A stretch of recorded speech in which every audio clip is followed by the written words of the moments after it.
and gentlemen, boys and girls, this is the news beat presented to you by Ladies Like and Survivor. Follow the beat from the studio to the street. Info with the flow, keep you sharp and in the know. Sit back, relax, enjoy the news, follow.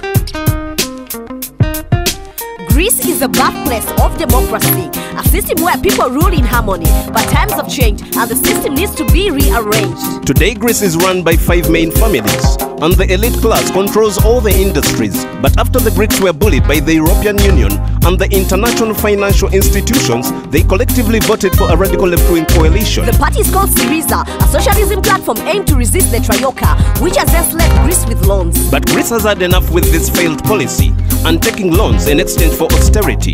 They tried it in 2010, but Greece never improved since then. Youth unemployment has skyrocketed and the whole population was affected. Pensions and healthcare were hit, and the local citizens had to say goodbye to social benefits. But Syriza has a plan to put Greece back on its feet, supported by the people who march peacefully in the street. Syriza wants to restore pension and healthcare, let immigrant children get their papers and go to daycare. But Angela Merkel, the Prime Minister of Germany, says that Greece should pay back only the euro currency. But this kind of blackmail is doomed to fail anyway, because people have had enough of this capitalist hegemony.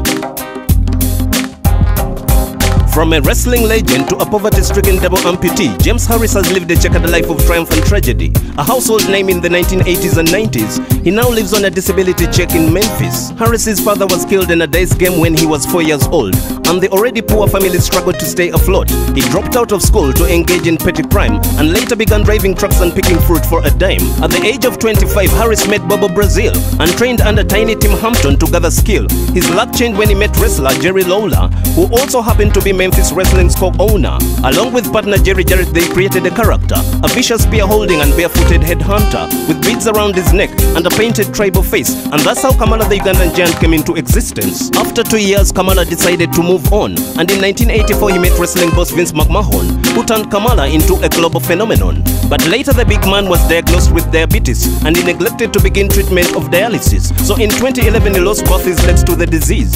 Harris has written his autobiography called Kamala Speaks. The proceeds from the book pay for his medical bills. He also survives by building wooden chairs by hand, branding each chair with a Kamala signature on demand. Technology is changing lives on the continent of Africa. Our reporter MC Yala is here with the details. Technological advances are now the driving force behind Africa's social and economic development cause. There is at least a mobile phone user in most homes, and around 20% of them are now using smartphones. Nomadic herdsmen in Mauritius vs Sahara Desert now use mobile text messages to send a locust alert to the locust center in the capital as soon as the locusts are spotted, and the problem of the notorious plant-eating locust is sorted. Drones are the biggest thing in tech at the moment, and they are poised to be very helpful on the continent in the areas of surveillance, tracking and security, especially when police and soldiers move into hostile territory. Cattle rustling is a problem in the remote parts of Kenya, and drones can be used in the troubled region of Turkana to help in the pursuit of the relentless cattle rustlers who have claimed the lives of many Kenyan police officers. There are also plans to use drones to carry small cargo, like units of blood, to correct shortages in remote hospitals. Robotics are being used to slow down the Ebola outbreak, as a robot enables the assessment of patient intake without any physical examination from the doctors, reducing potential infections in the health workers. As Africa looks for practical solutions to bolster development, technology offers a great opportunity for its advancement. I'm MC Yala, reporting for Newsbit. Thank you, MC Yala, for that report. Most Africans believe that after death they will go to paradise, and for that they will need a good pair of eyes. But while some hope to enjoy the afterlife, others suffer on earth, losing their sense of sight.